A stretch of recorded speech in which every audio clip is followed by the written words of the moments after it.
ကဲစားပါကြအောင်အပြီးရတိုးစရာတခွားသီးရယ်တင်းညင်းသီးရယ်တမယာသီးချမ်းသီးရယ်ပြီးတော့ဂေါ်ရခါသီးပြုတ်ရယ်ခရမ်းညင်သီးရယ်ဆက်ပြတ်မှာပဲဖြစ်ပါတယ်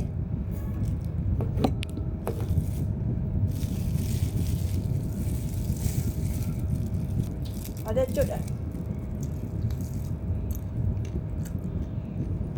ညကော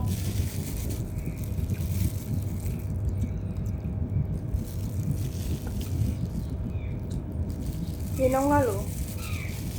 ခါလေးလေးဆိုလို့ရှိရင်ဒီနေ့သွားအပုံလေးရိုက်အဲ့လိုလုပ်တော့ပြင်းသွားပြီ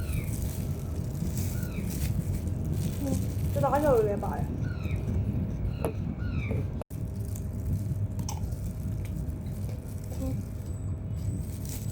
ညကော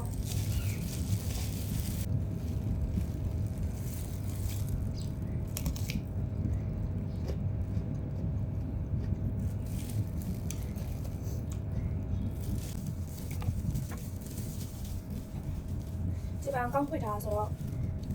ငွေပတ်စံဝင်အောင်ဘာလို့လုပ်ရမလဲအဲ့တော့အစားစားပြမယ်လောရရပြ